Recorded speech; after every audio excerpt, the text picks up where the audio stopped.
ప్రియరక్షకుడైన యేసుక్రీస్తు నామంలో అనుదిన వాక్యోపదేశం వీక్షకులందరికీ కూడా ప్రేమపూర్వక వందనాలు. ఈరోజు ఆదికాండం 23వ అధ్యాయం ధ్యానించుకుందాం. 23వ అధ్యాయం కొంత బాధాకరమైనటువంటి అధ్యాయం.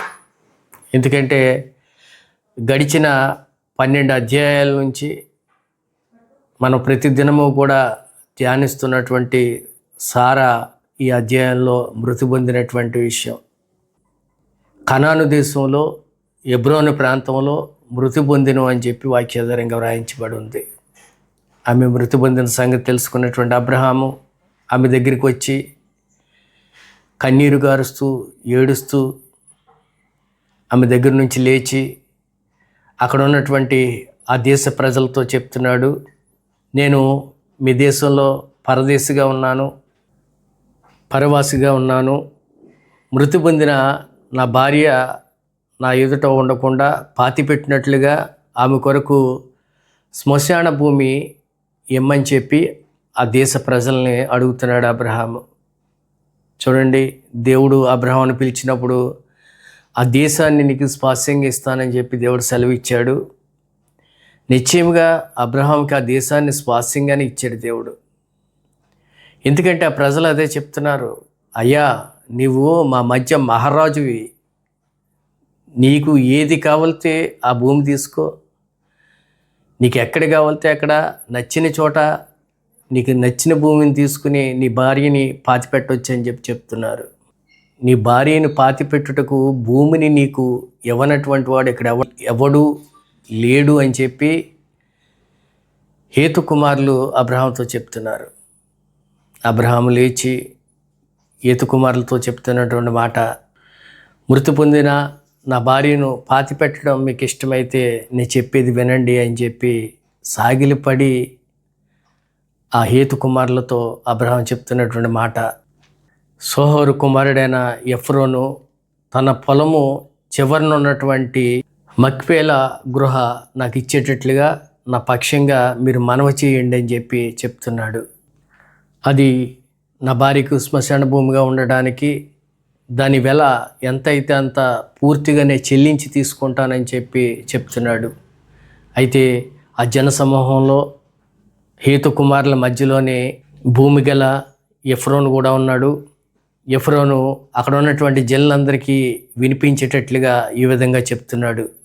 అక్కడ ఉన్నటువంటి ఆ ప్రజలందరితోని అబ్రహాంతోని అతడు చెప్తున్నటువంటి మాట, అయ్యా నా భూమిలో చివరన ఉన్నటువంటి ఆ గృహనే కాదు, నా భూమిని మొత్తాన్ని ఆ గృహని కూడా అబ్రహాంకి స్వాస్యంగా ఇచ్చేస్తున్నాను, తన భార్యని నిరభ్యంతరంగా అక్కడ పాతిపెట్టవచ్చు అని చెప్పి మనవి చేస్తున్నాడు. అప్పుడు అబ్రహాము ఆ దేశ ప్రజల ఎదుట సాగిలిపడి, అయ్యా మీరు నాకు ఆ భూమిని ఇవ్వడం చాలా సంతోషం, అయితే దాన్ని తీసుకోవాలంటే తప్పనిసరిగా దాని వెలంతో చెప్పండి, ఆ వెల చెల్లించే ఆ భూమిని నేను తీసుకుంటాను అని చెప్పి మనవి చేస్తున్నాడు. ఎఫ్రోం అంటున్నాడు, అయ్యా అబ్రహాము ఆ భూమి నీకు నాకు ఏ పట్టుదది, దాని వెల అంతా కలిపి 400 తులాలు విలువ చేసేది, ఆ భూమికి వెల నాకు చెల్లించి నీ భార్యని పాతిపెట్టడం ఏమిటి, మీకు నేను ఉచితంగా ఇస్తున్నాను తీసుకెళ్ళి పాతిపెట్టమంటే అలా కుదరదు, దాని వెల చెల్లించే నేను తీసుకుంటాను అంటున్నాడు అబ్రహాము. చూడండి, 400 తులాలు వెండి అంటే సుమారుగా 4-5 కేజీల బరువు కలిగినటువంటి వెండి. ఆ దేశ ప్రజల ఎదుట ఆ దేశ ప్రజల దృష్టిలో అబ్రహాము ఒక మహారాజులాగా అక్కడ బ్రతుకుతున్నప్పటికీ కూడా దేవుడు ఆ దేశాన్ని అంతటినీ అబ్రహాంకి స్వాస్యంగా ఇచ్చినప్పటికీ కూడా దాన్ని ఉచితంగా తీసుకుంటానికి అబ్రహాం ఇష్టపడడం లేదు. విశ్వాసంలో ఉండాల్సిన ఇదొక మంచి లక్షణం. ఒకవేళ మనకు తెలిసిన వారే, మనమంటే ప్రేమ కలిగినటువంటి వారే, మనకు అవసరమైనటువంటి వాటిని వారి దగ్గర నుంచి మనం పొందుకునేటప్పుడు వారు అంటారు ప్రేమతోటి, అయ్యా మీ దగ్గర మాకు డబ్బులు ఏమిటి, తీసుకోండి అని చెప్పి ప్రేమతో చెప్తారు. అయినప్పటికీ అబ్రహాం మనకు నేర్పిస్తున్నటువంటి పాఠం ఏమిటంటే, ఎవరికి కూడా మనం రుణస్థులం కాకూడదు. వారికి ఇవ్వాల్సింది వారికి ఇచ్చేసి వారి దగ్గర నుంచి మనం తీసుకోవాలి తప్ప ఉచితంగా ఇస్తున్నారు కదా అని చెప్పి వెంపర్లాడి దేవుని నామానికి అవమానం కలిగించేటట్లుగా మనం తీసుకోకూడదు. ఎందుకంటే అక్కడ అబ్రహాము భార్య విషయమై ఆ భూమిని తీసుకుంటున్నాడు. అది దేవుని పని విషయమై కూడా కాదు, అది దైవ సంబంధమైనటువంటి కార్యానికి కూడా కాదు, తన సొంతానికి తన అవసరత తీర్చుకోవటానికి తీసుకుంటున్నాడు. ఈ విషయాన్ని మనం కూడా గమనించుకోవాలి. అబ్రహాం వలె నిజాయితీగా ఈ లోకంలో ప్రతి విషయంలో కూడా జాగ్రత్తగా మనం నడుచుకోవాలి. ఎఫ్రోము యొక్క పొలాన్ని 400 తులాలు వెండి చెల్లించి తీసుకున్నటువంటి అబ్రహాము ఆ ప్రజల అందరి ఎదుట దాన్ని స్వాస్యంగా పొందినట్లుగా అక్కడ వాక్యంలో రాయబడి ఉంది. ఆ పొలం కొన్న తర్వాత అబ్రహాము సారాని ఆ గృహలో పాతిపెట్టినట్లుగా వాక్యాధారంగా మనకు తెలియజేయబడుతుంది. అంతేకాదు ఆ పొలము, ఆ గృహ ఏతుకుమారులు ఎదుట అబ్రహాముదిగా స్థిరపరచబడినట్లుగా కూడా అక్కడ రాయించి ఉంది. ఈ 23వ అధ్యాయాన్ని మనం ధ్యానించినప్పుడు సుమారుగా అబ్రహాం తోటి సమంగా ప్రయాణం చేసినటువంటి సారా, అబ్రహాంకి సారాకి వయసులో కేవలం 10 సంవత్సరాల తేడా. సారా 127 సంవత్సరాలు ఈ లోకంలో జీవించింది. 90 సంవత్సరాల వయసులో తన కుమారుడు ఇస్సాకు జన్మించాడు. అంటే సుమారుగా 37 సంవత్సరాలు తన కుమారుడికి వయసు వచ్చే వరకు కూడా తల్లి ఈ భూమి మీద ఉన్నట్లుగా వాక్యాధారంగా మనకు బయలుపరచబడుతుంది. ఆ సుదీర్ఘ ప్రయాణంలో దేవుడు అబ్రహామును పిలిచిన తర్వాత అబ్రహాముతో పాటు అనేక ప్రాంతాలకి సంచారం చేస్తూ తనతో పాటు కష్ట సుఖాల్లో,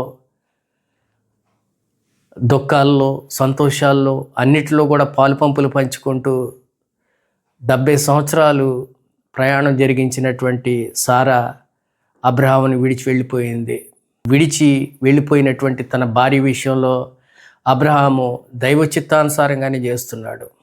ఏది కూడా ఉచితంగా తీసుకోకుండా దానికి వెల చెల్లించి తన కొరకు ఒక గృహని సిద్ధపరిచి అందులోనే పాతిపెట్టినట్లుగా వాక్యాధారంగా మనకు బయలుపరచబడుతుంది. కాబట్టి అబ్రహాం నీతిమంతుడు అనడానికి ఇదొక మచ్చితునగ్గా మనం చెప్పుకోక తప్పదు. ఈ కొద్దిపాటి మాటలు దేవుడు దీవించునుగాక. ఈ కార్యక్రమాన్ని వీక్షిస్తున్న మిమ్మల్ని, మీ కుటుంబాల్ని దేవుడు బహుగా దీవించునుగాక. చిన్న ప్రార్థన చేసుకుందాం. పరిశుద్ధుడా, కృపగలిగిన తండ్రి, దయగలిగిన దేవా, ఆదికాండం 11వ అధ్యాయం నుంచి అబ్రహాంని పిలిచిన నాటి నుంచి అబ్రహాంతో పాటు ప్రయాణం చేసినటువంటి సారాని మాకు పరిచయం చేస్తూ ఈ 23వ అధ్యాయం వరకు సారా తన జీవితంలో తన భర్త ఎడల విధేయత కలిగి నడుచుకున్నటువంటి స్త్రీగా మాకు బయలుపరిచారు. 23వ అధ్యాయంలో సారా అబ్రహామును విడిచి వెళ్ళిపోయినట్లుగా వాక్యాధారంగా రాయించబడి ఉంది. ప్రభువా, ఏదైనా మీ చిత్తమే జరగాల్సిందే. ప్రభువా, మీ చిత్తం జరిగిన తరువాత మీ నామమునకు మహిమకరంగా ఆమె భూస్థాపన కార్యక్రమం అబ్రహాం జరిగించినట్లుగా కూడా వాక్యాధారంగా మీరు రాయించి ఉంచారు. మీ అందు భయభక్తులు కలిగిన మీ పిల్లలు ప్రతి విషయంలో కూడా క్రమం కలిగి ఉండాలి, మీకు విధేయత కలిగి ఉండాలనేటువంటి విషయాలు ఇక్కడ మీరు మాకు నేర్పిస్తూ వచ్చారు. ప్రభువా, ఆ విషయాలు ప్రతి ఒక్కరూ నేర్చుకున్నట్లుగా సహాయం దయచేసి మహిమ, ఘనత, ప్రభావంలో మీరే పొందుకునమని పరిశుద్ధుడైన యేసుక్రీస్తు నామములో బ్రతిమాలు వేడుకుంటున్నాను తండ్రి. ఆమెన్.